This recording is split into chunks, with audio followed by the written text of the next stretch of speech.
নমস্কাৰ জেচিচিৰ সংবাদ পৰিক্ৰমালৈ আপোনাক স্বাগতম ষ্টুডিঅত মই জয়শ্ৰী মেধি প্ৰথমে চাহক আজিৰ সংবাদ শিৰোনাম মৰিগাঁও জিলাৰ সৰ্বশিক্ষা কাৰ্যালয়ৰ একাংশৰ ব্যাপক দুৰ্নীতি জিলা আয়ুক্তই পোহৰলৈ আনিলে দুৰ্নীতিৰ ভয়ংকৰ তথ্য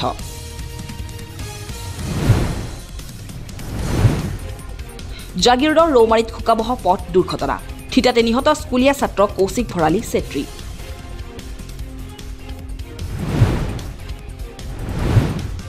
জাগিৰোডত জলজীৱন মিছনৰ একাংশ আঁচনিৰ বিৰুদ্ধে দুৰ্নীতিৰ অভিযোগ বিশুদ্ধ খোৱাপানীৰ বাবে হাহাকাৰ বহুকেইখন গাঁৱৰ ৰাইজৰ সোণাপুৰত সামৰণি পৰিল আন্তঃ মহাবিদ্যালয় ফুটবল প্ৰতিযোগিতাৰ জাগিৰোড মহাবিদ্যালয়ে লাভ কৰিলে চেম্পিয়নৰ খিতাপ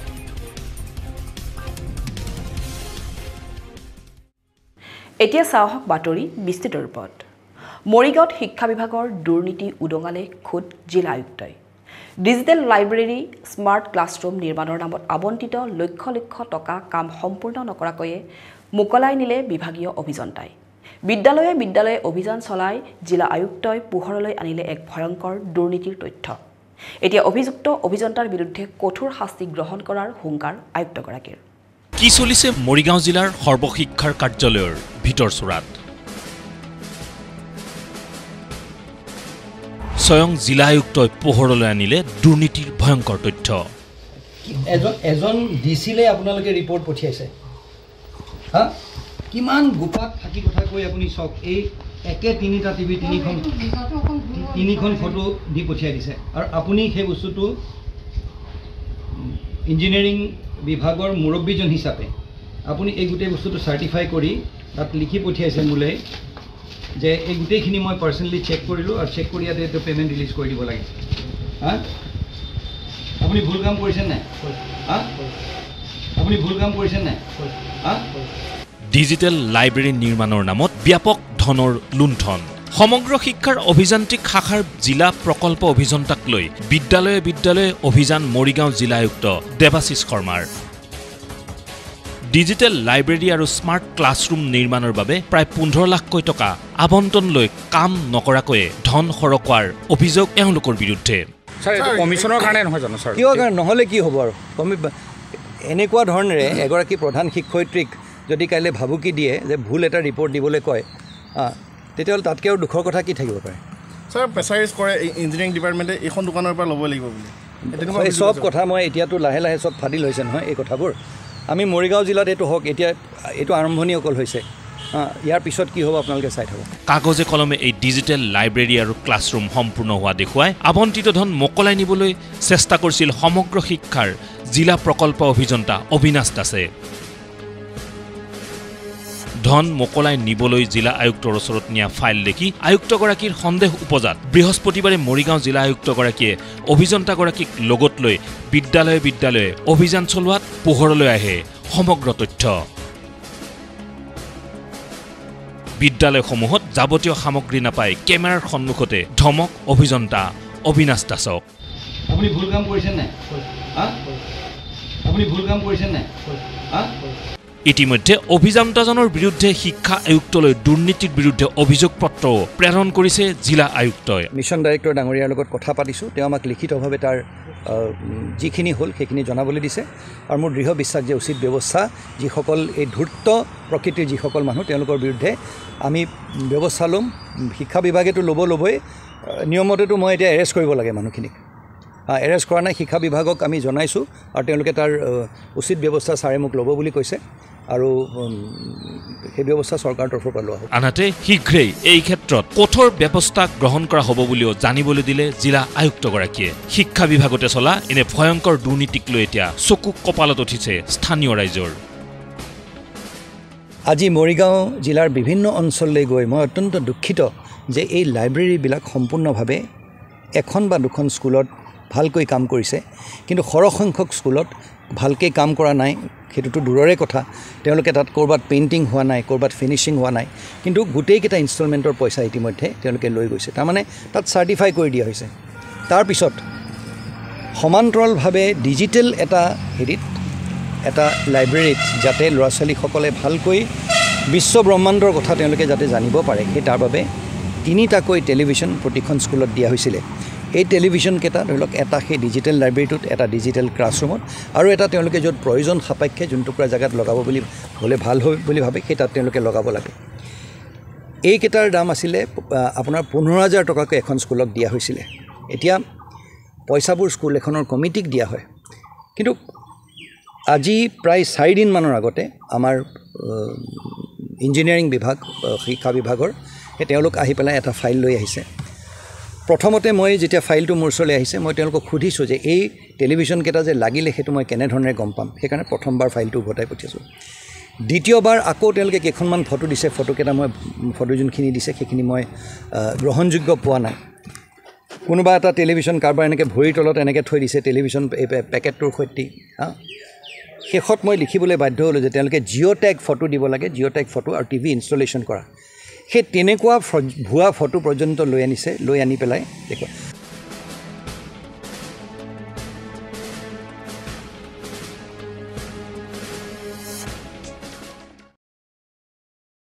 বুধবাৰে নিশা ক্ষেত্ৰীৰ বিদ্যানগৰত চোৰৰ লুটপাট গৃহস্থই বিহুৰ অনুষ্ঠান উপভোগ কৰিবলৈ যোৱাৰ সুযোগ গ্ৰহণ কৰি চোৰে মাধৱ বৈশ্য নামৰ লোকজনৰ গৃহৰ পৰা লৈ উধাও হ'ল নগদ ধনৰ লগতে মূল্যৱান আ অলংকাৰ ক্ষেত্ৰীৰ বিদ্যানগৰত নিশা চোৰৰ লুটপাট মাধৱ বৈশ্য নামৰ লোকজনৰ ঘৰত চুৰিকাণ্ড ঘৰত গৃহস্থ নথকাৰ সুযোগ গ্ৰহণ কৰি খিৰিকীৰ গ্ৰিল ভাঙি চোৰে লুটি লৈ গ'ল সোণৰ মূল্যৱান আ অলংকাৰ লেপটপ আদিকে ধৰি নগদ ধন ক্ষেত্ৰী আৰক্ষী থানাৰ পৰা মাত্ৰ 1500 মিটাৰ নিলগতে সংঘটিত এই চুৰিকাণ্ডত আচৰিত হৈছে স্থানীয় বাসিন্দা উল্লেখ্য যে বাসগৃহৰ গৰাকী সমীপৰে বিহুৰ অনুষ্ঠান উপভোগ কৰিবলৈ যোৱাৰ সময়তে সংঘটিত হয় এই চুৰিকাণ্ডৰ ঘটনা ঘটনাস্থলীত ক্ষেত্ৰী আৰক্ষী উপস্থিত হৈ আৰম্ভ কৰিছে তদন্ত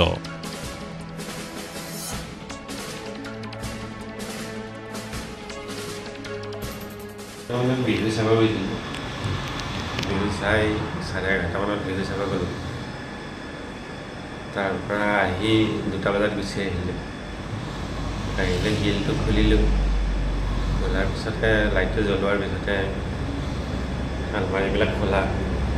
সোণৰ বস্তুখিনি তাৰপিছত পইচা তাৰপিছত মোৰ দোকানৰ বিক্ৰীৰ পইচা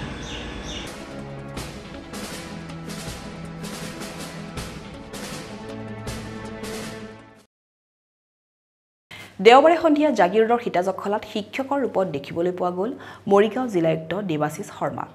জাগিৰোডৰ সীতাজখলা দুগ্ধ উৎপাদক সমবায় সমিতিয়ে গ্ৰহণ কৰা বিদ্যালয়লৈ যাওঁ বোলা শীৰ্ষক কাৰ্যসূচীত এনেদৰে শিক্ষাৰ্থীসকলক সৈতে মত বিনিময় কৰিলে জিলায়ুক্তগৰাকীয়ে জাগিৰোডত শিক্ষকৰ ৰূপত জিলা আয়ুক্ত দেৱাশিষ শৰ্মা নৱম শ্ৰেণীৰ শিক্ষাৰ্থীক কৰিলে পাঠদান এই দৃশ্য মৰিগাঁও জিলাৰ জাগিৰোডৰ সীতাজখলা দুগ্ধ সমবায়ে গ্ৰহণ কৰা বিদ্যালয়লৈ যাওঁ বোলা কাৰ্যসূচীত দেওবাৰে নিশা জিলা আয়ুক্ত দেৱাশিষ শৰ্মাক দেখিবলৈ পোৱা গ'ল শিক্ষকৰ ৰূপত 29 গৰাকী নৱম শ্ৰেণীৰ শিক্ষাৰ্থীক তেওঁ পাঠদান কৰাৰ লগতে কৰিলে মত বিনিময় ডাঙৰ হৈ কি হ'ব বিচাৰ আৰ্মি কম আৰ্মি হা বাহ আৰ্মি কিমানজন হ'ব ও মাই গড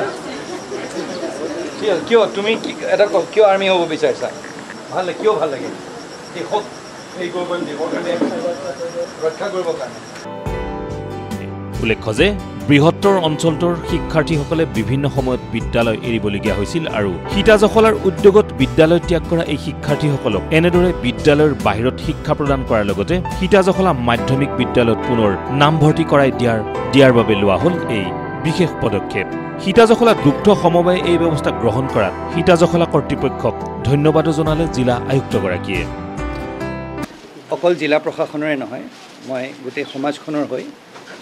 সীতাজখলাৰ তৰফৰ পৰা এই যি পদক্ষেপ লোৱা হৈছে মই তেওঁলোকক আন্তৰিক ধন্যবাদ জনাম আমি সচৰাচৰ দেখা পাওঁ যে আমাৰ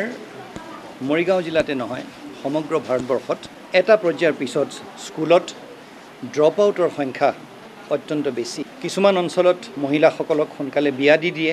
সেইকাৰণে তেওঁলোকে স্কুলত ইচ্ছা থকা সত্ত্বেও পঢ়িব নোৱাৰে কিছুমান অঞ্চলত বা কিছুমান ক্ষেত্ৰত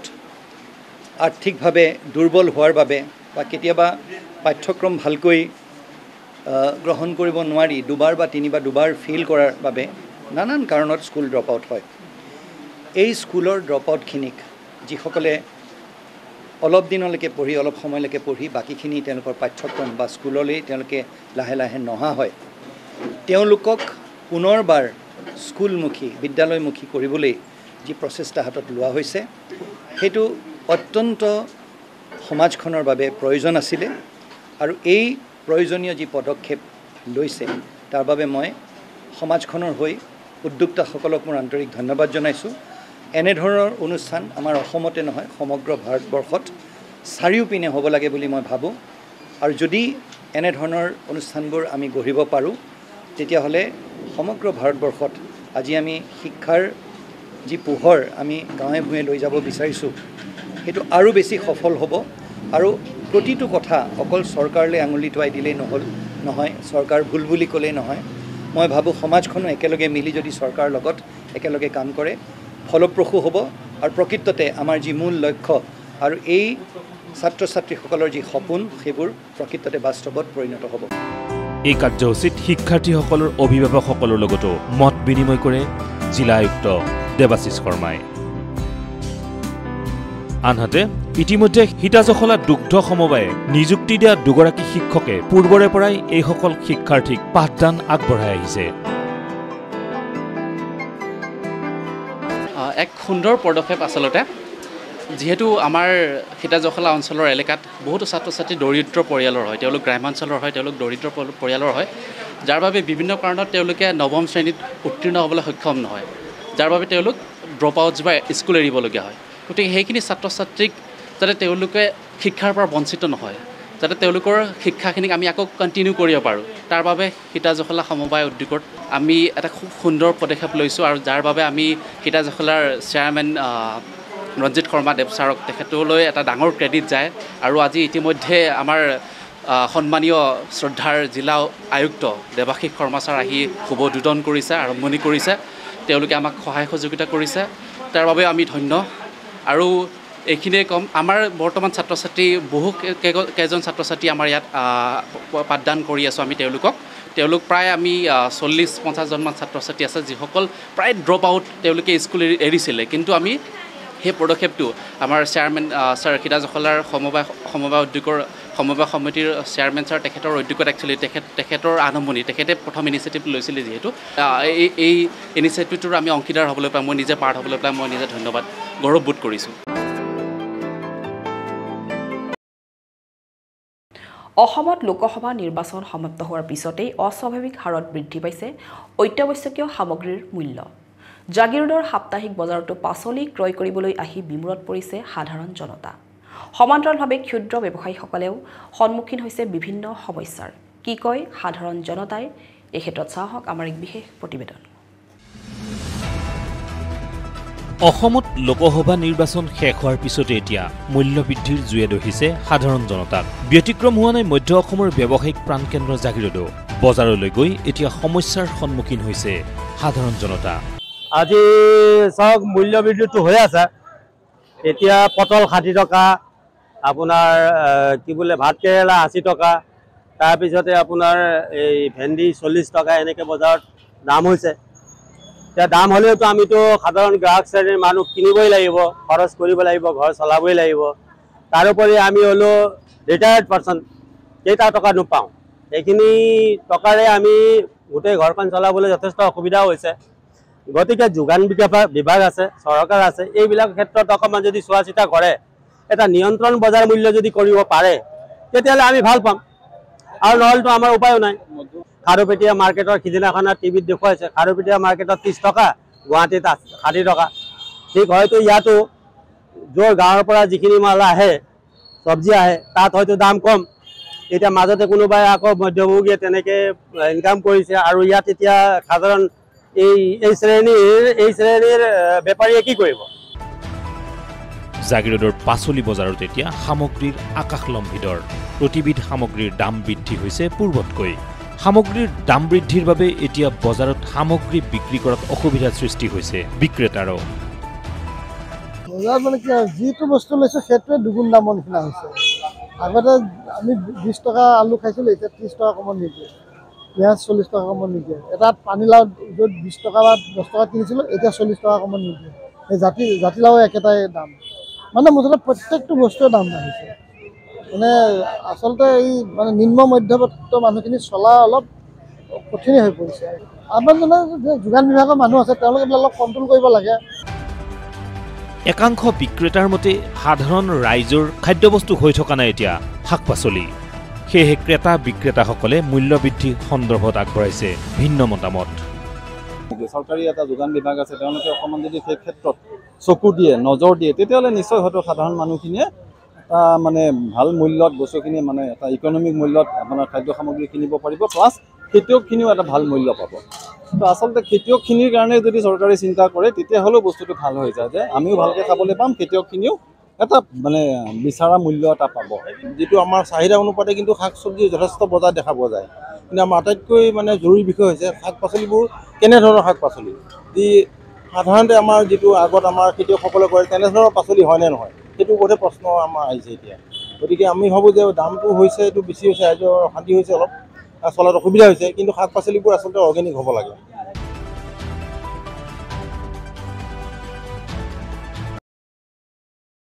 জাগিৰোডত জলজীৱন মিছনৰ একাংশ পানী যোগান আঁচনি পৰিণত হৈছে ভালুকৰ হাঙিত জাগিৰোডৰ বহুকেইখন গাঁৱত এতিয়া বিশুদ্ধ খোৱা পানী বিচাৰি হাহাকাৰ কৰিবলগীয়া হৈছে এই পানী যোগান আঁচনিৰ নামত লাখ লাখ টকাৰ দুৰ্নীতি হোৱাৰ অভিযোগ উত্থাপন হৈছে এটুপি বিশুদ্ধ খোৱা পানীৰ বাবে হাহাকাৰ জাগিৰোডৰ বহু অঞ্চলত জাগিৰোডৰ বহুকেইখন গাঁৱত জলজীৱন মিছনৰ পানী যোগান আঁচনি ভালুকৰ হাঙিত পৰিণত হৈছে মৰিগাঁও জিলা জনস্বাস্থ্য কাৰিকৰী বিভাগৰ অধীনত কোটি কোটি টকা ব্যয় কৰি নিৰ্মাণ কৰা এইসমূহ পানী যোগান আঁচনিত নল আছে কিন্তু জল নাই চৰকাৰে হৰ ঘৰ নল হৰ ঘৰ জল যি আঁচনি লৈছিল আমি সকলোৱে বৰ আনন্দ পাইছিলোঁ যে এইবাৰ আমি অন্তত আমাৰ জাগিৰোড অঞ্চলৰ এই এলেকাটোত পানীৰ অভাৱত থকা ৰাইজে যথেষ্ট সুবিধা আমি পাম কিন্তু এইবিলাক এই আঁচনি যিখিনি হ'ল কাৰ্যক্ষেত্ৰত কিন্তু আমি দেখা পোৱা নাই পাইপহে হ'ল কিন্তু পানী নাই অথচ কোটি কোটি টকা খৰচ হৈছে খৰচ কৰি একোটা বগাহাতীত পৰিণত হোৱা আঁচনিহে আমি দেখা পালোঁ এনেকুৱা যদি হয় জনসাধাৰণৰ যি ধন চৰকাৰে ব্যৱহাৰ কৰিছে এইখিনি সঠিক ৰূপত ব্যৱহাৰ হৈছে বুলি আমি ভাবিব নোৱাৰোঁ কাৰণ আমি এই গোটেই আঁচনিটো বহুত ভাল হ'ব বুলি ভাবিছিলোঁ কিন্তু শেষত গৈ দেখিলোঁ বগাহাতী মৰিগাঁও জিলা JJMৰ একাংশ ঠিকাদাৰৰ বিৰুদ্ধে উঠিছে দুৰ্নীতিৰ অভিযোগ এইখন নখোলা পানী যোগান আঁচনি আঁচনিখনৰ ঠিকাদাৰ জাকিৰ হুছেইনে সংঘটিত কৰা দুৰ্নীতিৰ তথ্য ফাদিল কৰিছে RTI কৰ্মী বদন শৰ্মাই মৰিগাঁও জিলাত জলজীৱন আঁচনি মুঠ আবণ্টিত টকা হ'ল 1500 কোটি টকা আঁচনি হ'ল 440টা এতিয়া ডাঙৰ কথাটো হ'ল ইয়াত অধিক দুৰ্নীতিয়ে বাহ লৈছে কমিশ্যনৰ নামতে আপোনালোকে 1500 কোটি টকা আমি কোৱা শুনো 7%কে কিমান হ'ব 100 কোটি টকা কমিশ্যনতে যায় আৰু সেইটো প্ৰমাণ এতিয়া গোলাঘাটৰ এজন কিবা জয়ন্ত বৰঠাকুৰ নে কি গোস্বামী তেখেতৰ ঘৰতে মানে এতিয়া প্ৰায় কোটি টকা হেৰি কৰিছে আৰু তেনেকুৱাতে প্ৰত্যেক জিলাতে হৈছে এই 440টা আৰু কানেকশ্যন দিছে এইটো নলটো যিটো পানী পোৱা নল 1 লাখ প্ৰায় 1,60,000 এইটো এতিয়া যিমান টকা চৰকাৰে অপব্যয় মানে হেৰি কৰিছে এঘৰ মানুহত একোটা ধুনীয়াকৈ পকা কৰি পেলাই টিউবৱেল বহাই দিব পাৰিলেহেঁতেন এই টকাটো হ'ল আমি মন্ত্ৰী মহোদয় বা অসম মন্ত্ৰীসভাত এজন শক্তিশালী মন্ত্ৰী থকাটো আমাৰ জাগিৰোডৰ এইটো পাহাৰৰ ওপৰতো জাগিৰোড পানী যোগান আঁচনি তাৰ ইঞ্জিনিয়াৰক তেখেতে ছাছপেনশ্যন কৰিছে দুৰ্নীতি অপৰাধত জাগিৰোডৰ মানুহ কি হ'ব জাগিৰোডত ধৰক ইয়াত নখোলা পানী যোগান আঁচনি এইটো চাওকচোন এই আটাইতকৈ দুৰ্নীতি হৈছে এইটো 45 লাখ টকা এইটো জাকিৰ হুছেইন বুলি ঠিকাদাৰজনে এইটো পইচা উলিয়াই লৈ গ'ল কি কৰিলে ওচৰৰ মানুহক ইফালে প্ৰায় 8 কোটি টকীয়া নিজৰাপাৰস্থিত জাগিৰোড পানী যোগান আঁচনিখনো এতিয়া বগাহাতীত পৰিণত হৈছে মৰিগাঁও জিলাত 7% কমিশ্যন নহ'লে নিৰ্মাণ নহয় পানী যোগান আঁচনি উল্লেখযোগ্য যে মৰিগাঁও জিলাত প্ৰায় 400খন পানী যোগান আঁচনিৰ নামত ব্যয় কৰা হৈছে 1500 কোটিৰো অধিক টকা এই ধৰণেৰে জিলাখনত প্ৰায় 1,60,000 পৰিয়ালত সংযোগ কৰিছে নল তৎসত্ত্বেও জিলাখনৰ বহু অঞ্চলত নাই বিশুদ্ধ খোৱা পানী এই ক্ষেত্ৰত বিভাগটোৰ দুৰ্নীতিগ্ৰস্ত বিষয়া অভিযন্তা আৰু ঠিকাদাৰৰ বিৰুদ্ধে তদন্তৰ দাবী কৰিছে ভুক্তভোগী ৰাইজে আৰু এতিয়া আমি আশা কৰিম যে চৰকাৰে যাতে এই গোটেই যিটো জল জীৱন আঁচনি এই আঁচনিটো যাতে সফল ৰূপায়ণ কৰাৰ ক্ষেত্ৰত কঠোৰ ব্যৱস্থা গ্ৰহণ কৰে কাৰণ আমি ইতিমধ্যে গম পাইছোঁ এই গোটেই বিভাগটোৱে বগাহাতী কাৰণ ইতিমধ্যে জিলা প্ৰশাসনে দুজনকৈ অভিযন্তাক ইতিমধ্যে বৰ্খাস্ত কৰিছে যদি এই অনুষ্ঠানটো বা এই বিভাগটোৱে যদি সঁচাই ভাল কাম কৰিলেহেঁতেন তেতিয়াহ'লে জিলা প্ৰশাসনে এনে পদক্ষেপ ল'ব লগা নহয়।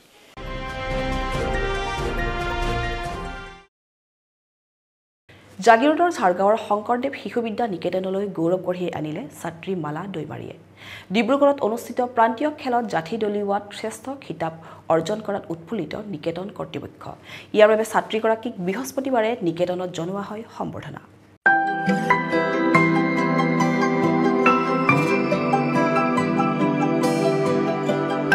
জাগিৰোডৰ ঝাৰগাঁও শংকৰদেৱ শিশু নিকেতনলৈ গৌৰৱ কঢ়িয়াই আনিলে ছাত্ৰী মালা দৈমাৰীয়ে। অলপতে ডিব্ৰুগড় চিৰাং চাপৰি শংকৰদেৱ বিদ্যা নিকেতনৰ চৌহদত অনুষ্ঠিত হোৱা প্ৰান্তীয় খেলত জেভলিন থ্ৰোত অসমৰ ভিতৰত প্ৰথম স্থান দখল কৰে ছাত্ৰীগৰাকীয়ে। বৃহস্পতিবাৰে ছাত্ৰীগৰাকীক ঝাৰগাঁও শংকৰদেৱ শিশু নিকেতনৰ তৰফৰ পৰা আগবঢ়োৱা হয় সম্বৰ্ধনা। এক গাম্ভীৰ্যপূৰ্ণ অনুষ্ঠানৰ মাজেৰে পোৱা নিকেতনৰ প্ৰৱেশদ্বাৰত প্ৰধান আচাৰ্য উষাৰাণী দাস, আচাৰ্য প্ৰমুখ অতুল ডেকাৰ লগতে দিনাধিকাৰী তিনিগৰাকীয়ে নিকেতনৰ প্ৰৱেশদ্বাৰত থাকি ছাত্ৰ ছাত্ৰীসকলক চাকি বন্তি ধূপ ফুল চন্দনৰ ফট দি নিকেতনৰ ভিতৰলৈ আদৰণি জনায়।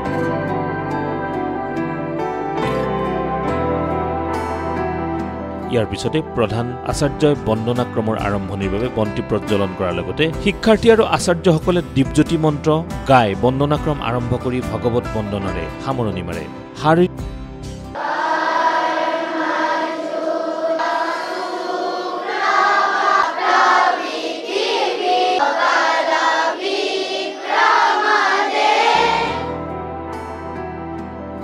শাৰীৰিক প্ৰমুখৰ আজ্ঞা অনুসৰি ছাত্ৰ ছাত্ৰীসকলে নিজ নিজ শ্ৰেণীকোঠাত প্ৰৱেশ।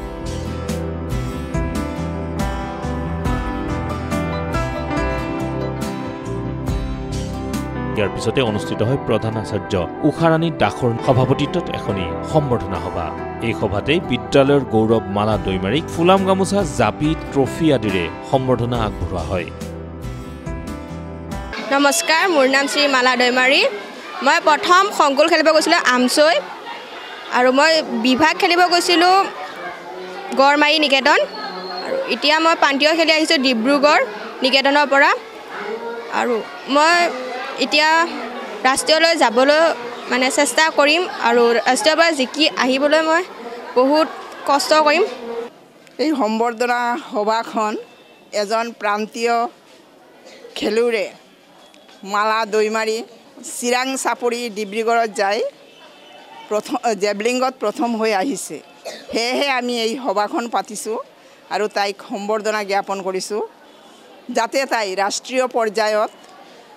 প্ৰথম হৈ আহিব পাৰে সেয়াৰ বাবে। আৰু আমাৰ এই নিকেতনৰ পৰা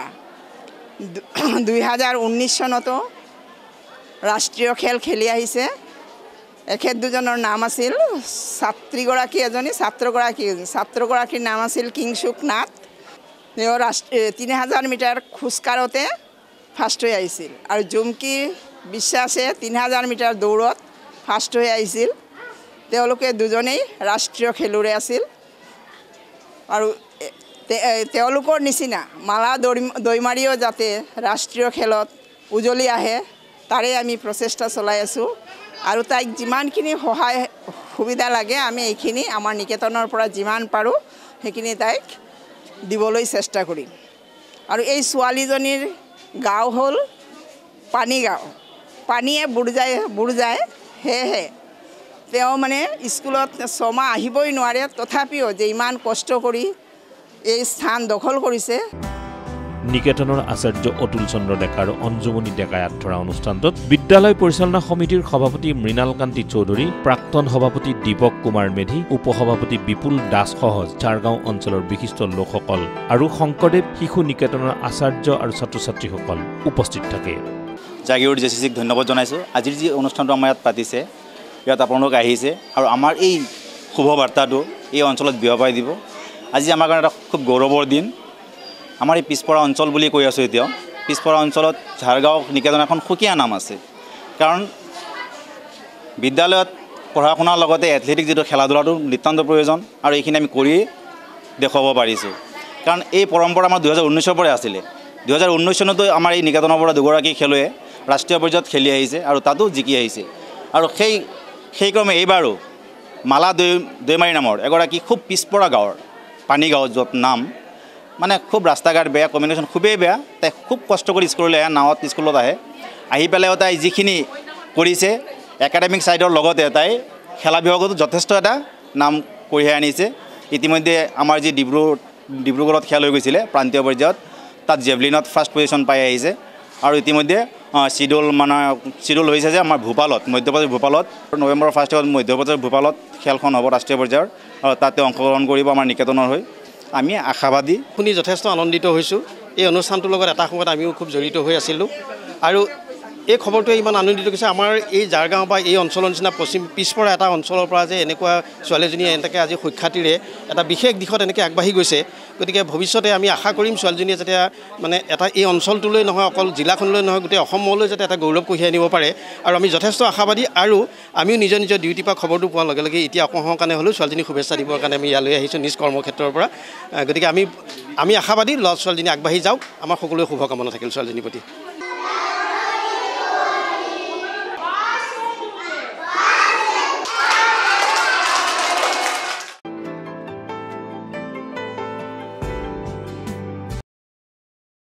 সোণাপুৰত অনুষ্ঠিত গুৱাহাটী বিশ্ববিদ্যালয় আন্তঃ মহাবিদ্যালয় ফুটবল প্ৰতিযোগিতাত জাগিৰোড মহাবিদ্যালয়ে লাভ কৰিলে চূড়ান্ত বিজয়ী খিতাপ শুকুৰবাৰে অনুষ্ঠিত চূড়ান্ত খেলখনত বঙাইগাঁও মহাবিদ্যালয়ক 1-0 গলৰ ব্যৱধানত পৰাস্ত কৰি চেম্পিয়ন হ'ল জাগিৰোড মহাবিদ্যালয় সোণাপুৰত সামৰণি পৰিল গুৱাহাটী বিশ্ববিদ্যালয় আন্তঃ মহাবিদ্যালয় ফুটবল প্ৰতিযোগিতাৰ চূড়ান্ত খেলত চেম্পিয়নৰ খিতাপ অৰ্জন জাগিৰোড মহাবিদ্যালয়ৰ বুধবাৰৰ পৰা 3 দিনীয়াকৈ সোণাপুৰ ক্ষুদ্ৰ ক্ৰীড়াংগন গোমৰীয়া খেলপথাৰ আৰু LNIPত অনুষ্ঠিত হৈছিল এই ফুটবল প্ৰতিযোগিতা গুৱাহাটী বিশ্ববিদ্যালয় ক্ৰীড়া প্ৰতিষদৰ দ্বাৰা পৰিচালিত গুৱাহাটী বিশ্ববিদ্যালয় আন্তঃ মহাবিদ্যালয় ফুটবল প্ৰতিযোগিতাখনি সোণাপুৰ মহাবিদ্যালয়ৰ উদ্যোগত বুধবাৰৰ পৰা অনুষ্ঠিত হৈ শুকুৰবাৰে সামৰণি পৰে তীব্ৰ প্ৰতিদ্বন্দ্বিতামূলক চূড়ান্ত খেলখনত জাগিৰোড মহাবিদ্যালয়ে বঙাইগাঁও মহাবিদ্যালয়ক 1-0 গলৰ ব্যৱধানত পৰাস্ত কৰি চেম্পিয়নৰ খিতাপ দখল কৰিবলৈ সক্ষম হয় আমি এজ এ টিম আহিছিলোঁ চবে একেলগে আহিছোঁ একেলগে জিকিছোঁ এনেকৈ নহয় যে কোনোবা খেলিব পোৱা নাই পাইছোঁ সেইটো লগৰ কথা নহয় আমি এজ এ টিম আহিছোঁ এজ এ টিম জিকিছোঁ আৰু সোণাপুৰ কলেজলৈ থেংক ইউ এইটো টুৰ্ণামেণ্টটো কণ্ডাক্ট কৰাৰ কাৰণে আৰু গুৱাহাটী ইউনিভাৰ্চিটিটোও থেংক ইউ এইটো অপৰচুনিটি দিয়াৰ কাৰণে ইণ্টাৰ কলেজ খেলিব পৰাকৈ ৰিপ্ৰেজেণ্ট কৰিব পৰাকৈ থেংক ইউ আমি জাগিৰোড কলেজৰ 20খনৰো অধিক মহাবিদ্যালয়ৰ দলে অংশগ্ৰহণ কৰা এই ফুটবল প্ৰতিযোগিতাৰ সামৰণি অনুষ্ঠানত বিজয়ী দল জাগিৰোড মহাবিদ্যালয় আৰু বিজিত দল বঙাইগাঁও মহাবিদ্যালয়ক আগবঢ়োৱা হয় বঁটা এই অনুষ্ঠানতে ডিমৰীয়াৰ প্ৰাক্তন ৰাষ্ট্ৰীয় ফুটবলাৰ ডাক্তৰ জ্ঞানব্ৰত ৰয়ক জীৱনজোৰা অৱদানৰ বাবে সম্বৰ্ধনা আগবঢ়ায় সোণাপুৰ মহাবিদ্যালয় কৰ্তৃপক্ষই কাৰ্যসূচীত উপস্থিত থাকে সোণাপুৰ মহাবিদ্যালয়ৰ অধ্যক্ষ ডক্টৰ দেৱব্ৰত খনিকৰ বিশিষ্ট ক্ৰীড়া সংগঠক সুবোধ মল্ল বৰুৱা গুৱাহাটী বিশ্ববিদ্যালয়ৰ ক্ৰীড়া বৰ্ডৰ সদস্য তথা অধ্যাপক অনুৰূপ গোহাঁই বৰা প্ৰমুখ্যে কেইবাগৰাকীও বিশিষ্ট ব্যক্তি গুৱাহাটী বিশ্ববিদ্যালয়ৰ আন্তঃ মহাবিদ্যালয় ফুটবল প্ৰতিযোগিতা 2024ৰ আমি সোণাপুৰ মহাবিদ্যালয়ে আমি আয়োজন কৰিছিলোঁ আজি 3 দিনীয়া কাৰ্যসূচীৰে আজি আমাৰ কাৰ্যসূচীৰ শেষ দিন গতিকে আমি এটা সুন্দৰ পৰিৱেশৰ মাজেৰে অসমৰ গুৱাহাটী বিশ্ববিদ্যালয়ৰ আণ্ডাৰত আমি 24খন মহাবিদ্যালয় ইয়াতে অংশগ্ৰহণ কৰিলে আৰু সুন্দৰ প্ৰদৰ্শনৰ দ্বাৰা ছাত্ৰ ছাত্ৰীসকলৰ যি প্ৰতিভা ফুটবল খেলৰ প্ৰতি সেই প্ৰতিভাৰ প্ৰতি আমি আকৰ্ষিত কৰিব পাৰিছোঁ বুলি আমি মনত আমি ভাবিছোঁ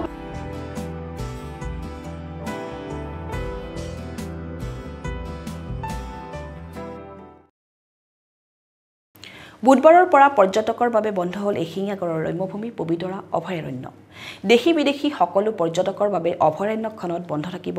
হাতী সাফাৰী আৰু জীপ সাফাৰীও বাৰিষা সমাগতভাৱে অভয়াৰণ্য কৰ্তৃপক্ষৰ এই সিদ্ধান্ত বুধবাৰৰ পৰা পৰ্যটকৰ বাবে বন্ধ হ'ল পবিতৰা অভয়াৰণ্য এশিঙীয়া গড়ৰ ৰম্যভূমি পবিতৰা অভয়াৰণ্য বুধবাৰৰ পৰা দেশী বিদেশী সকলো পৰ্যটকৰ বাবে বন্ধ ঘোষণা কৰিছে অভয়াৰণ্য কৰ্তৃপক্ষই সমান্তৰালভাৱে অভয়াৰণ্যখনত বন্ধ থাকিব জীপ আৰু হাতী সাফাৰী বাৰিষাৰ আগমনৰ লগে লগে অভয়াৰণ্যখনৰ অন্তৰ্ভাগৰ বাট পথবোৰ বোকাময় হোৱাৰ কাৰণেই প্ৰতি বছৰে মে মাহত বন্ধ কৰি দিয়া হয় জীপ সাফাৰী আৰু হাতী সাফাৰী পবিতৰা অভয়াৰণ্য কৰ্তৃপক্ষই জনোৱা অনুসৰি বিগত বৰ্ষৰ তুলনাত চলিত বৰ্ষত অভয়াৰণ্য দৰ্শন কৰিবলৈ দেশী পৰ্যটকৰ সংখ্যা কম হোৱাৰ বিপৰীতে বিদেশী পৰ্যটকৰ সংখ্যা বৃদ্ধি পাইছে পৰিভ্ৰমী পক্ষীৰ কল কাকলিৰে মুখৰ পবিতৰাত বিগত 2023-24 বৰ্ষত দেশী পৰ্যটক 31,029 জন আৰু বিদেশী পৰ্যটক 403 জনৰ পৰা 55,26,025 টকা আদায় কৰাৰ বিপৰীতে 24-25 বৰ্ষত দেশী পৰ্যটক প্ৰায় 29,834 জন আৰু বিদেশী পৰ্যটক 537 জনৰ পৰা 53,51,750 টকা আদায় কৰিবলৈ সক্ষম হৈছে বুলি জনালে পবিতৰা অভয়াৰণ্য কৰ্তৃপক্ষই এই বছৰটোৰ কাৰণে পৰ্যটন বৰ্ষ আমি শেষ হ'ল আৰু এই বৰ্ষত আমাৰ প্ৰায় 30,000 দেশী বিদেশী পৰ্যটকে পবিতৰা দৰ্শন কৰিছে আৰু তাৰ ভিতৰত হাতী সাফাৰী জীপ সাফাৰী দুয়োটাই আছে আৰু তাৰে ভিতৰত আমাৰ এতিয়া ক'ব গ'লে যোৱা বৰ্ষৰ তুলনাত এইবাৰ আমাৰ যিটো বিদেশী পৰ্যটকৰ সংখ্যা সেইটো তুলনামূলকভাৱে বাঢ়িছে প্ৰায় 150 মান টুৰিষ্ট যোৱাবাৰতকৈ বেছি আহিছে বাহিৰৰ পৰা যিখিনি আমাৰ পৰ্যটক আহে আৰু আমি আশা ৰাখিছোঁ অনাগত দিনতো বিদেশী পৰ্যটকৰ সংখ্যা বৃদ্ধি পাব কাৰণ পবিতৰাখন এতিয়া যেহেতু আপোনালোকে দেখিছে ৰাস্তা ঘাট ভাল হৈ আহিছে আৰু গুৱাহাটীৰ পৰা নিচে ওচৰত হোৱাৰ কাৰণে এতিয়া আমাৰ প্ৰমোচনটো ভাল হৈছে আৰু সেই কাৰণে দেশী বিদেশী পৰ্যটকে প্ৰায় ভাগে পবিতৰা গুৱাহাটীৰ পৰা আহি দৰ্শন কৰি আছে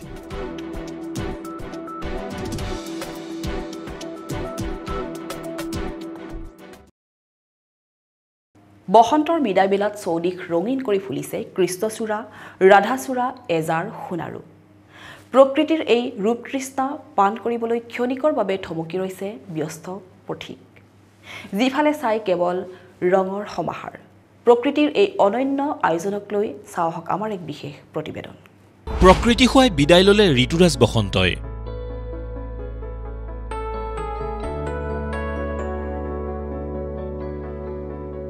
ফলে ফুলে জাতিস্কাৰ হৈ ধৰালৈ নামি আহিল গ্ৰীষ্ম ঋতু চৌপাশে মেলি দিলে এখন ৰঙীন দলিচা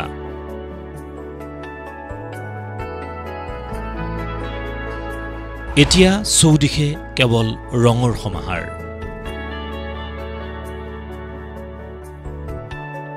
হয় এয়া কৃষ্ণচূড়া ফুলাৰ বতৰ কৃষ্ণচূড়া মানেইতো ৰঙৰ পুৰাতন সফুৰা কৃষ্ণচূড়াৰ ৰক্তিম আভাৰে প্ৰকৃতিও হৈছে বিনন্দিয়া আকাশে বতাহে যেন এতিয়া ৰঙৰ মেলা অনুভৱটো মানে মোৰ বিৰাটেই বেছি ভাল লাগে আপোনাৰ যেতিয়া ধৰি লওক কৰ্মলৈ আহোঁ কৰ্মৰ কৰাৰ মানে আহাৰ টাইমত আপোনাৰ ধৰি লওক যেতিয়া গছ গছনিবোৰ দেখোঁ সেউজ পৰিৱেশটো দেখি পেলাই ভাল লাগে তাৰে লগতে আপোনাৰ কৃষ্ণচূড়া ফুল এতিয়া ইমান ধুনীয়াকৈ ফুলিছে ৰঙা ৰঙেৰে গোটেইখিনি মানে আপোনাৰ পৰিৱেশটো দেখা পায় লগতে ৰাধাচূড়াৰ আপোনাৰ সেই গুলপীয়া ৰংটো আৰু সোণাৰুৰ হালধীয়া ৰং দেখি পেলাই মন মানে বিৰাটেই ভাল লাগি যায় আপোনাৰ কৰ্মত অহাৰ টাইমত মানে আপোনাৰ মনটো বহুত ভাল লাগে মানে এতিয়া চৌদিশে এনেদৰে ডাল ভৰি ভৰি ফুলিছে কৃষ্ণচূড়া ৰাধাচূড়া এজাৰ সোণাৰু আনহাতে কৃষ্ণচূড়া ৰাধাচূড়াৰ আছে সুকীয়া ৰূপতৃষ্ণা ৰাঙলী কৃষ্ণচূড়াৰ ৰূপত মুগ্ধ শুকুলা ডাৱৰ বিমুগ্ধ বাটৰুৱা ৰাধাচূড়াৰ ফুলৰ পাহিত জিলিকে তোমাৰ মুখ বুকুৱেদি বাগৰে অময়া সুখ আনহাতে ব্যস্ততাৰ অৱকাশ পালেই বহুতেই প্ৰকৃতিৰ মাজত সময় অতিবাহিত কৰিব বিচাৰে জীৱনৰ হেৰুৱা ৰং বিচাৰে তেনে বিবৰ্ণ জীৱন ৰক্তিম আভাৰে শুৱনি কৰিবলৈ যেন কৃষ্ণচূড়া ৰাধাচূড়া ফুলে হয় এই সময়ছোৱাত যদিও বহাগ গৈছে ইতিমধ্যে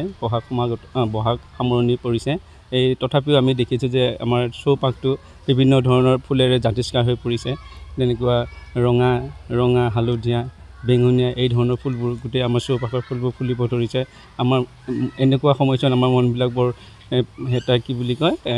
উদ্ভাসিত হয়তো নতুন চিন্তাৰ এটা অনুপ্ৰেৰণা পায় তেনেকৈ এই সময়ছোৱাৰ ভিতৰতে কবিসকলেও কবি লিখাৰ প্ৰয়াস কৰে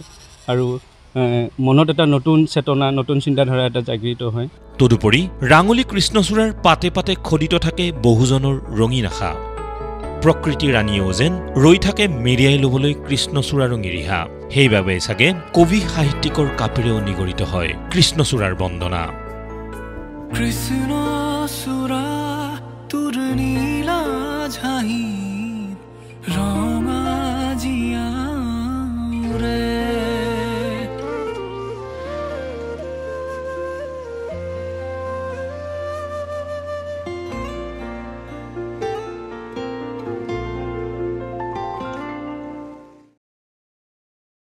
এতিয়া চাহক সংক্ষিপ্ত ৰূপত কেইটামান বাবাতৰি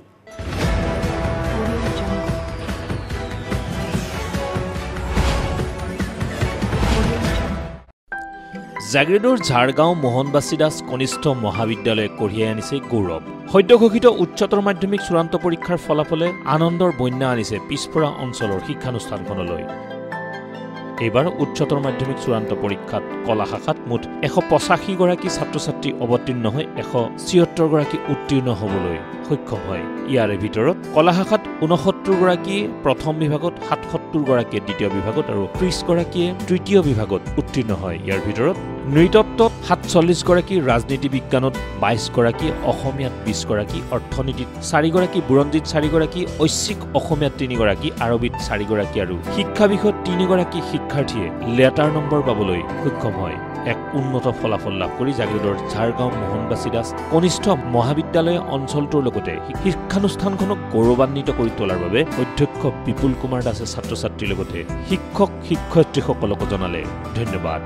এইবাৰ আমাৰ কলেজৰ ৰিজাল্ট আমাৰ টোটেল ছাত্ৰ-ছাত্ৰী অৱতীৰ্ণ হৈছিলে 185 জন তাৰে পাছ কৰিলে 176 জন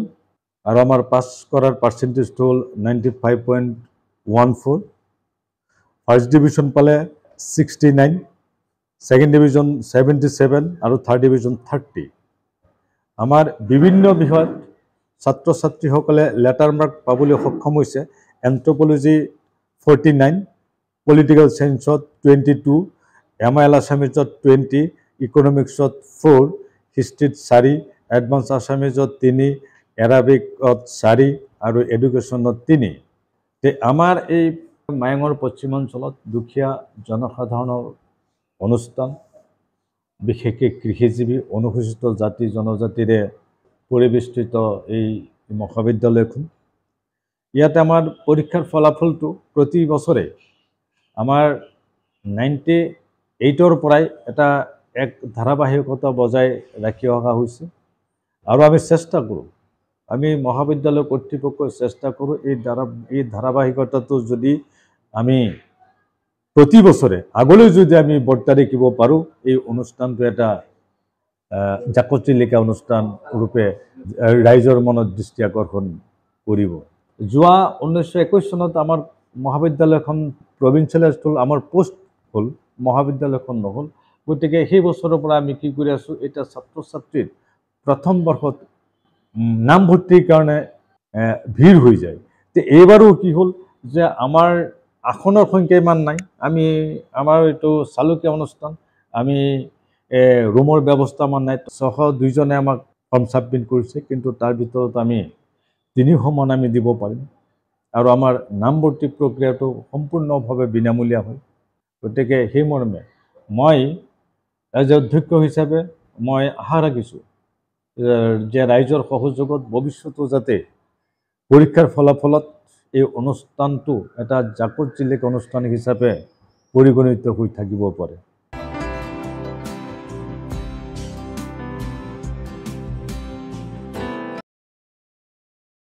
সোমবাৰে সন্ধ্যা জাগিৰোডৰ ৰৌমাৰীত সংঘটিত হয় এক শোকাবহ পথ দুৰ্ঘটনা বালি কঢ়িওৱা বলেৰো পিকআপ বাহনে মহতিয়াই নিয়ে এজন স্কুলীয়া ছাত্ৰক থিতাতে নিহত ছাত্ৰজনৰ নাম কৌশিক ভৰালী ছেত্ৰী সীতাজখলা প্ৰাথমিক বিদ্যালয়ৰ 2য় শ্ৰেণীৰ শিক্ষাৰ্থী আছিল কৌশিক ইতিমধ্যে বলেৰোৰ চালক সমীৰ বড়ো আৰু মহেশ ৰাজভৰক জাগিৰোড আৰক্ষীয়ে আটক কৰিবলৈ সক্ষম হৈছে উল্লেখ্য যে AS01 MC 1967 নম্বৰৰ বালি কঢ়িওৱা বলেৰো বাহনখনে তীব্ৰ বেগত গৈ ছাত্ৰজনক মহতিয়াই নিয়াৰ ফলতে থিতাতে মৃত্যু খাবতি লয় কৌশিক ভৰালী ছেত্ৰী নামৰ এইগৰাকী দুৰ্ভগীয়া ছাত্ৰই ছাত্ৰগৰাকীৰ মৃত্যুত সমগ্ৰ অঞ্চল জুৰি পৰে শোকৰ ছাঁ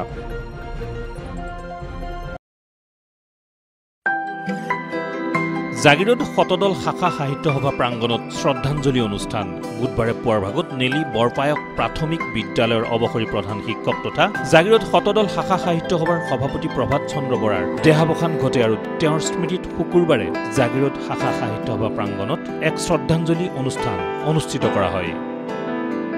এই অনুষ্ঠানত প্ৰয়াত প্ৰভাত চন্দ্ৰ বৰাৰ প্ৰতিকৃতিত ৰুমি বৰঠাকুৰে মাল্যাৰ্পণ কৰাৰ লগতে বন্তি প্ৰজ্বলন কৰে। এই শ্ৰদ্ধাঞ্জলি কাৰ্যসূচীত জাগিৰোড শতদল শাখা সাহিত্য সভাৰ সম্পাদক স্তুতি প্ৰসাদ বৰাৰ লগতে অন্যান্য কেইবাগৰাকী বিশিষ্ট ব্যক্তি সদস্যবৃন্দ তথা জাগিৰোডৰ জ্যেষ্ঠ নাগৰিকসকল উপস্থিত থাকি সদ্যপ্ৰয়াত প্ৰভাত চন্দ্ৰ বৰাৰ জীৱন আৰু কৰ্মৰাজিৰ ওপৰত আলোকপাত কৰে।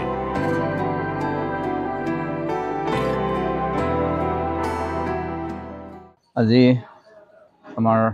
জাগিৰোড শাখা সাহিত্য সভাৰ সভাপতি প্ৰভাত চন্দ্ৰ বৰাদেৱৰ সোঁৱৰণত আমি শাখাত শোকসভা তথা তেখেতৰ গুণগ্ৰাহীসকলে এটি স্মৃতিচাৰণ সভাৰ আয়োজন কৰিছোঁ। হঠাৎ তেখেত আমাৰ মাজৰ পৰা গুচি গ'ল, সেইটো আমাৰ কাৰণে এটা বিৰহ বেদনা, অতি দুখৰ। তেওঁ কোনোদিন তেনেকুৱা ধৰণৰ বেমাৰ আজাৰ আমি দেখা নাছিলোঁ। তেওঁৰ এটা আশা আছিল, তেওঁৰ এটা সপোন আছিল, আৰু সাহিত্য সভাৰ যিটো 2 বছৰীয়া কাৰ্যকাল আমাৰ শাখাত সেইটো তেওঁ সম্পূৰ্ণ কৰিব নোৱাৰিলে।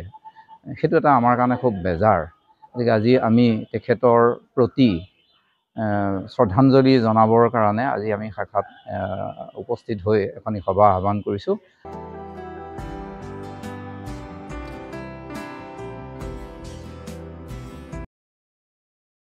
ৰাজ্যিক শিক্ষা গৱেষণা আৰু প্ৰশিক্ষণ পৰিষদ অসমে সমগ্ৰ শিক্ষা অসমৰ সহযোগত অনুষ্ঠিত কৰিবলৈ লোৱা ৰাজ্যিক পৰ্যায়ৰ শিশু বৈজ্ঞানিক প্ৰদৰ্শনীত অংশগ্ৰহণ কৰিবৰ বাবে নিৰ্বাচিত কৰাৰ উদ্দেশ্যে জিলা শিক্ষা আৰু প্ৰশিক্ষণ প্ৰতিষ্ঠান মৰিগাঁৱত শুক্ৰবাৰে দিনজোৰা কাৰ্যসূচীৰে জিলা পৰ্যায়ৰ শিশু বৈজ্ঞানিক প্ৰদৰ্শনী অনুষ্ঠিত কৰা হয়।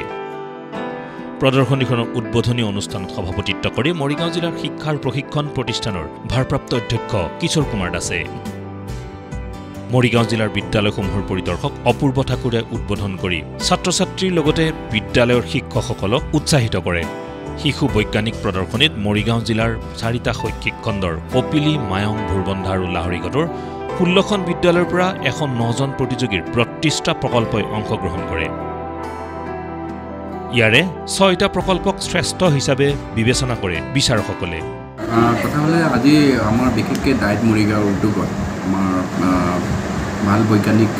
প্ৰদৰ্শনী এখন আমি অনুষ্ঠিত কৰিছিলোঁ, আৰু এইটো আমাৰ ভাৰত চৰকাৰ, অসম চৰকাৰ বিশেষকৈ প্ৰত্যেক বছৰে এই অনুষ্ঠানটো কৰি আহি আছে। আৰু আমাৰ বিশেষকৈ আমাৰ মৰিগাঁও জিলাৰ যিসকল অসমীয়া মাধ্যমৰ স্কুল আছে, স্কুল ইউনিভাৰ্চিটিত আমি ক্লাছ 6ৰ পৰা ক্লাছ 12 ষ্টেণ্ডাৰ্ড যিবোৰ ছাত্ৰ ছাত্ৰী আছে স্কুলত, সেই ছাত্ৰ ছাত্ৰীসকলক লৈ পেলাই য়ং চাইণ্টিষ্ট অৰ্থাৎ টেলেণ্ট, তেওঁলোকৰ প্ৰত্যেকজন আমি জানো যে প্ৰত্যেকজন শিশুৰে এটা নিজস্ব মানসিকতাৰে তেওঁলোকৰ নিজৰ প্ৰতিভা আছে, আৰু সেই প্ৰতিভাবিলাক তেওঁলোকে লুকাই ৰাখে, আৰু তেওঁলোকে সেই প্ৰতিভাবিলাক তেওঁলোকে প্ৰকাশ নকৰে।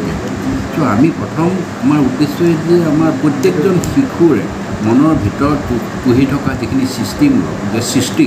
বা তেওঁলোকৰ ইমাজিনেশ্যন, সেই ইমাজিনেশ্যনটো এটা বিশেষ মাধ্যমত যাতে প্ৰকাশ কৰিব পাৰি।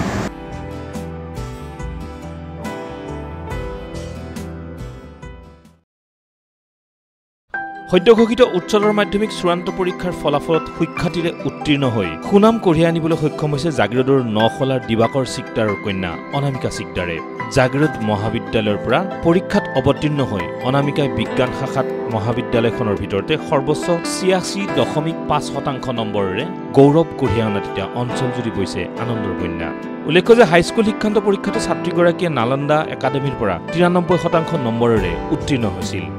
কাপোৰ চিলোৱাৰ ক্ষুদ্ৰ ব্যৱসায়ৰ সৈতে জড়িত থকা পিতৃ নিজ কন্যাৰ এই সফলতাত অতি উৎফুল্লিত হোৱাৰ লগতে অঞ্চলবাসীও ছাত্ৰীগৰাকীৰ এই সফলতাত জনাইছে অভিনন্দন। ভাল লাগি আছে, যদিও মই আৰু ভাল কৰিম বুলি ভাবিছিলোঁ, বাট মোৰ পেৰেণ্টছ ছেটিছফাইড হয়, চ' আই এম হেপী। মই মেট্ৰিকত 93.5% নালন্দা একাডেমীৰ পৰা পাইছিলোঁ। এতিয়া মই জাগিৰোড মহাবিদ্যালয়ৰ পৰা 86.6% পাইছোঁ ছায়েন্স ষ্ট্ৰীমত, লগতে 5টা লেটাৰ। মই JEE এডভান্সত কোৱালিফাই কৰিছোঁ। এতিয়া যদি ভাল এটা ৰেংক পাওঁ তেন্তে চাগে অভিযন্তা হ'ব পাৰিম। মোৰ এতিয়া টেইলাৰ হয়। 5টা বিষয়ত লেটাৰসহ সুখ্যাতিৰে উত্তীৰ্ণ হোৱা অনামিকা চিকদাৰে ভৱিষ্যতে এগৰাকী অভিযন্তা হোৱাৰ সপোন পুহি ৰাখিছে। এইগৰাকী কৃতি শিক্ষাৰ্থীলৈ আমিও জনাইছো অভিনন্দন। মোৰ ছোৱালীজনী এইবাৰ গাইৰুড কলেজৰ পৰা সায়েন্স বিভাগত 86.6% পাইছে, লগতে 5টাত লেটাৰ। তাতে মই সুখী আৰু ভৱিষ্যতে যাতে আগলৈ আগবাঢ়িব পাৰে তাৰ কাৰণে মই ছাপোৰ্ট কৰি যাম। আৰু বৰ্তমান তাই ইঞ্জিনিয়াৰ হোৱাৰ সপোন দেখিছে, গতিকে তাই ইঞ্জিনিয়াৰ কাৰণে পৰীক্ষা দিব 26 তাৰিখত। যদি ভাল এটা ৰেংক পায় তেতিয়াহ'লে ইঞ্জিনিয়াৰটো চান্স পাব বুলি মোৰ আশা।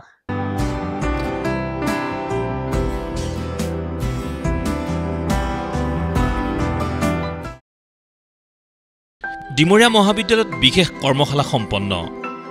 কাৰ্বি ভাষা পঢ়া শুনা বিষয়ক শনিবাৰে অনুষ্ঠিত হয় এই কৰ্মশালা।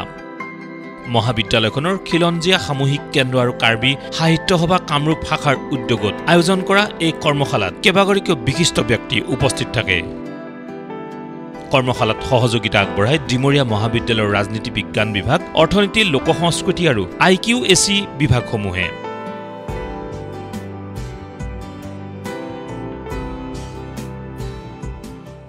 আজি আমাৰ ডিমৰীয়া মহাবিদ্যালয়ৰ ফকল'ৰ ডিপাৰ্টমেণ্ট, ইকনমিক্স ডিপাৰ্টমেণ্ট আৰু এন্থ্ৰপ'লজি ডিপাৰ্টমেণ্টে একেলগভাৱে আমাৰ যিটো কলেজৰ centre for indigenous community studies আছে তাৰ আণ্ডাৰত এখন ৱৰ্কশ্বপ কৰিবলৈ ওলাইছে। এই ৱৰ্কশ্বপখনত আমি সমল ব্যক্তি হিচাপে বীৰেণ কেলেংদেৱ আৰু বদন চন্দ্ৰ তেৰণদেৱ তেখেতসকলক মাতি আনিছোঁ। তেখেতসকলে কাৰ্বি ভাষাটোৰ কিদৰে লিখিব লাগে, কিদৰে কাৰ্বি ভাষাটোত আমি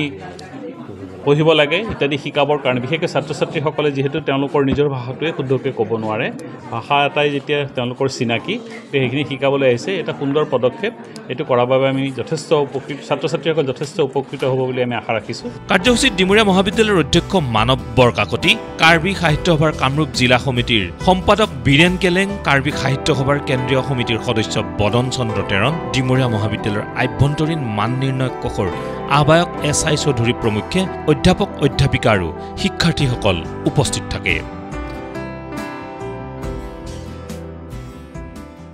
আপোনালোকে জানে যে ডিমৰীয়া আমাৰ যিখন ডিমৰীয়া কলেজখনৰ নামেই ডিমৰীয়া। ডিমৰীয়া এটা নামটোৱে হৈছে এটা ঐতিহ্যবাহী নাম। ইয়াতে বিভিন্ন জাতি জনগোষ্ঠীৰ লোকে যুগ যুগান্তৰ ধৰি ইয়াতে বসবাস কৰি আহিছে আৰু ইয়াতে একটা কম্পজিট কালচাৰ এটা গঠন হৈছে। আৰু ডিমৰীয়াৰ যিমান জাতি জনগোষ্ঠী আছে তাৰ ভিতৰত আটাইতকৈ অন্যতম হৈছে কাৰ্বি, আৰু তেওঁলোক আটাইতকৈ পুৰণি হিচাপে গণ্য কৰা হয়। কিন্তু এতিয়া যদি আপোনালোকে চায় যে আজিৰ তাৰিখৰ কাৰ্বি জনগোষ্ঠীৰ যিখিনি নৱপ্ৰজন্ম হয়, তেওঁলোকে নিজৰ ভাষাটোৰ বিষয়ে, নিজৰ সাহিত্যৰ বিষয়ে একেবাৰে অৱগত নহয়। গতিকে আমাৰ মহাবিদ্যালয়ৰ প্ৰয়াস হৈছে কি, আমি যিহেতু ডিমৰীয়া মহাবিদ্যালয়, ইয়াৰ যিখিনি জাতি জনগোষ্ঠী আছে, ইয়াৰ যিখিনি স্থানীয় লোক আছে, এই স্থানীয় লোকৰ প্ৰতি আমাৰ এটা দায়বদ্ধতা আছে। গতিকে আমি কি কৰিলোঁ, আমি কাৰ্বিত আমে যিখন আছে কাৰ্বি সাহিত্য সভা, ইয়াৰ যিটো কামৰূপ যিটো শাখা, এই কামৰূপ শাখাটোৰ লগত আমি যোগাযোগ কৰিলোঁ। তেওঁলোকে খুব আগ্ৰহী হ'ল। তেওঁলোকে ক'লে যে আমাৰ যিখিনি বিশেষকৈ কাৰ্বি ল'ৰা ছোৱালী আছে, তেওঁলোকক যাতে আমি ন্যূনতমখিনি কেনেকৈ লিখিব লাগে, কেনেকৈ পঢ়িব লাগে আৰু ভাষাটোৰ প্ৰতি এটা আচলতে জাগৰণ এটা আনিবৰ কাৰণে আচলতে এই অনুষ্ঠানটো আয়োজন কৰা হৈছে।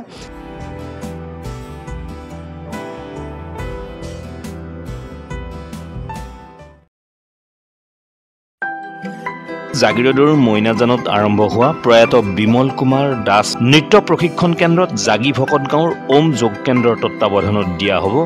যোগৰ বিশেষ প্ৰশিক্ষণ, য'ত 6 বছৰৰ পৰা 60 বছৰ বয়সলৈ যিকোনো ব্যক্তিয়ে ল'ব পাৰিব যোগ প্ৰশিক্ষণ। যোগ প্ৰশিক্ষক লক্ষ্যজ্যোতি হাজৰিকাই প্ৰশিক্ষণ প্ৰদান কৰিবলগীয়া কেন্দ্ৰটি সোমবাৰে আনুষ্ঠানিকভাৱে শুভ উদ্বোধন কৰা হয়। উদ্বোধনী অনুষ্ঠানত জাগিৰোডৰ বিশিষ্ট ব্যক্তি অৱন্তী কুমাৰ বৰা,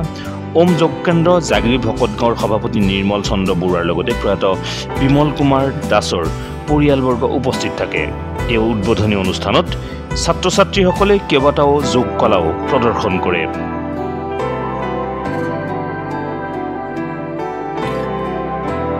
যোগে এগৰাকী ব্যক্তিৰ শাৰীৰিক মানসিক উৎকৰ্ষ সাধন কৰাৰ ক্ষেত্ৰত লগতে বিভিন্ন ৰোগ নিৰাময়ৰ ক্ষেত্ৰত যি এক গুৰুত্বপূৰ্ণ ভূমিকা গ্ৰহণ কৰি আহিছে তাৰ প্ৰতি লক্ষ্য ৰাখি এখন সুস্থ সমাজ গঠনৰ ক্ষেত্ৰত আগবাঢ়ি আহিবলৈ সকলোকে আহ্বান জনায় প্ৰয়াত বিমল কুমাৰ দাস নৃত্য প্ৰশিক্ষণ কেন্দ্ৰ আৰু ওম যোগ কেন্দ্ৰৰ কৰ্মকৰ্তাসকলে। আজি এই বৃহত্তৰ জাগিৰোডৰ মাজমজিয়াত বিমল কুমাৰ দাস ডান্স ট্ৰেইনিং চেণ্টাৰত আৰু ওম যোগ কেন্দ্ৰৰ সহযোগত আজি পোনপ্ৰথমবাৰৰ বাবে এখন যোগ বিদ্যালয় আৰম্ভ কৰাৰ প্ৰচেষ্টা আমি হাতত লৈছোঁ। আপোনালোকে সকলোৱে জানে যোগে মানুহৰ শৰীৰ সুস্থ কৰি ৰাখিবলৈ কিমান সহায় সহযোগিতা কৰে। ছাত্ৰ ছাত্ৰীৰ শাৰীৰিক মানসিক আধ্যাত্মিক উৎকৰ্ষ সাধন কৰিবলৈ বৰ্তমান সময়ত যোগ বৰ বিশেষ প্ৰয়োজন। তাৰ প্ৰতি লক্ষ্য ৰাখি আমি আমাৰ এই যোগ কেন্দ্ৰটো মুকলি কৰিছোঁ। বিমল কুমাৰ দাস ডান্স ট্ৰেইনিং চেণ্টাৰত এই কেন্দ্ৰটো মুকলি কৰা হৈছে। 5 বছৰৰ পৰা 60 বছৰলৈ যিকোনো বয়সৰ ব্যক্তিয়ে আমাৰ ইয়াত আহি যোগ ক্ষেত্ৰখনত ভৰি দিব পাৰে, যোগৰ লগত জড়িত হ'ব পাৰে। সকলোৱে আহক। জাগিৰোডৰ এগৰাকী স্বনামধন্য ব্যক্তি, জাগিৰোড উচ্চতৰ মাধ্যমিক বিদ্যালয়ৰ এগৰাকী অৱসৰপ্ৰাপ্ত বিজ্ঞান শিক্ষক শ্ৰদ্ধাৰ বিমল কুমাৰ দাসদেৱৰ সোঁৱৰণত স্বৰ্গীয় বিমল কুমাৰ দাস নৃত্য প্ৰশিক্ষণ কেন্দ্ৰ এটি মুকলি কৰা হৈছিল কেইদিনমানৰ আগতে। আজি ইয়াতেই এখনি ওম যোগ কেন্দ্ৰৰ সহযোগত বিমল কুমাৰ নৃত্য প্ৰশিক্ষণৰ উদ্যোগত তেওঁলোকৰ নিজা বাসভৱনত এখনি যোগ বিদ্যালয় আৰম্ভ কৰিছে আজিৰ পৰা। এইটো এটা শুভ লক্ষণ। শাৰীৰিক বৌদ্ধিক মানসিক উৎকৰ্ষ সাধনৰ সুবিধাৰ্থে এই যোগ কেন্দ্ৰটি খোলা হৈছে যে বিভিন্ন ধৰণৰ বয়সৰ মানুহে শিশুৰ পৰা বৃদ্ধলৈকে ইয়াতে যোগ কেন্দ্ৰত তেওঁলোকে নিজৰ শৰীৰ চৰ্চা কৰিব পাৰিব আৰু এই যোগে মানুহৰ মন দেহ প্ৰাণ সকলো সুস্বাস্থ্য কৰি ৰাখিবলৈ চেষ্টা কৰে।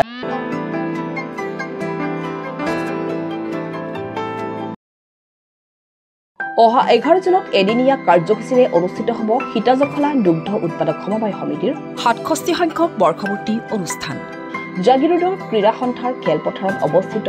বহুমুখী প্ৰেক্ষাগৃহত বৰ্ণাঢ্য কাৰ্যসূচীৰে অনুষ্ঠিত হ'ব সীতাজখলা সমবায় সমিতিৰ এই বৰ্ষপূৰ্তি অনুষ্ঠান।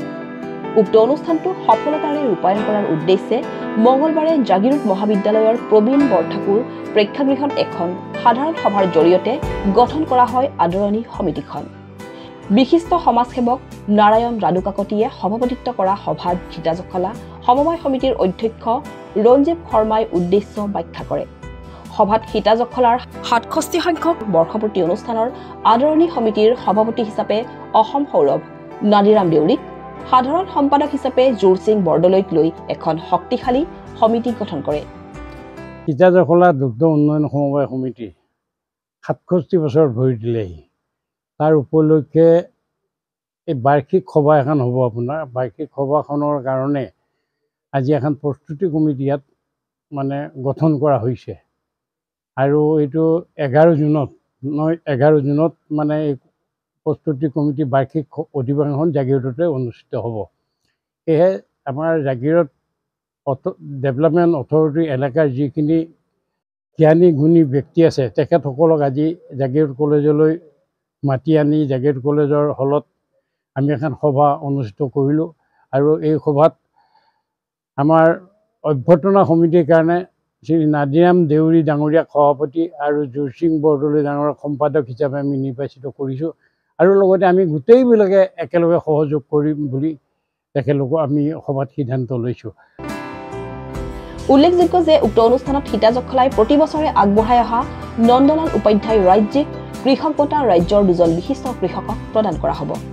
সভাত জাগিৰোড মহাবিদ্যালয়ৰ অধ্যক্ষ ডক্টৰ ভৱেন চন্দ্ৰ নেওগ, সুৰদেউলৰ অধ্যক্ষ ডক্টৰ পৱন চন্দ্ৰ গগৈ, অসম সৌৰভ নাদিৰাম দেউৰী, জিতেন্দ্ৰ কুমাৰ ডেকা, দেৱ ভূঞা, জোৰ সিং বৰদলৈ আদিয়ে ভাষণ প্ৰদান কৰি দিহা পৰামৰ্শ আগবঢ়ায়। সীতাজখলাৰ ইতিহাসত প্ৰথমবাৰৰ বাবে 67 সংখ্যক বৰ্ষৰ যিটো অনুষ্ঠান নন্দলাল উপাধ্যায় কৃষক বঁটা সেইটো এবাৰ অহা 11 জুনত প্ৰদান কৰা হ'ব। তাৰ উপলক্ষে জাগিৰোড অঞ্চলৰ বিশিষ্ট গণ্যমান্য ব্যক্তিসকলক লৈ এখন আদৰণি সমিতি গঠন কৰা হৈছে আৰু ইয়াত সীতাজখলাৰ দুগ্ধ উৎপাদক সমবায় সমিতিৰ সমূহ বিষয়ববীয়াৰ লগতে জাগিৰোডৰ গণ্যমান্য ব্যক্তিসকলে অংশগ্ৰহণ কৰিব। এখন উচ্চ পৰ্যায়ৰ সমিতি গঠন কৰা হৈছে। এই সমিতিখনে গোটেইখিনি তদাৰক কৰিব আৰু ইয়াতে আমাৰ নন্দলাল উপাধ্যায় শ্ৰদ্ধাৰ নন্দলাল উপাধ্যায় ডাঙৰীয়াৰ কৃষক বঁটা যিটো প্ৰদান কৰা হ'ব তাত আমি খুব উৎসাহেৰে অংশগ্ৰহণ কৰিম বুলি আমি সাজু হৈছোঁ।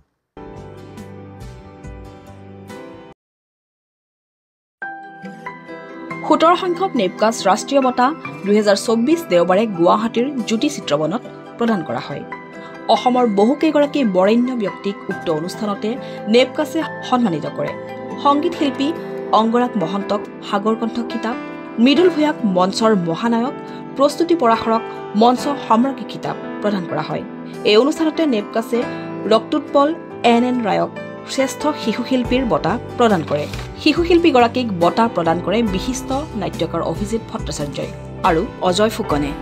উল্লেখ্য যে শ্ৰেষ্ঠ শিশু শিল্পী বঁটাপ্ৰাপ্ত ৰক্তোৎপল সৃষ্টি প্ৰকাশনৰ স্বত্বাধিকাৰ অজিত কুমাৰ ৰায়ৰ একমাত্ৰ পুত্ৰ এই অনুষ্ঠানতে সোণমণি দত্তৰ সম্পাদিত বৰলুইত নামৰ এখন স্মৃতি গ্ৰন্থ উন্মোচন কৰা হয় আজিৰ সংবাদ পৰিক্ৰমা ইমানতে সামৰিছো জাগিৰোড মৰিগাঁও আৰু ইয়াৰ কাষৰীয়া বিভিন্ন অঞ্চলৰ বাতৰিলৈ আমি আপোনালোকৰ মাজলৈ আহোঁ প্ৰতি বুধবাৰে সন্ধিয়া আৰু বৃহস্পতিবাৰে পুৱা গতিকে চাবলৈ নাপাহৰিব আপোনালোকৰ প্ৰিয় অনুষ্ঠান JCCৰ সংবাদ পৰিক্ৰমা ধন্যবাদ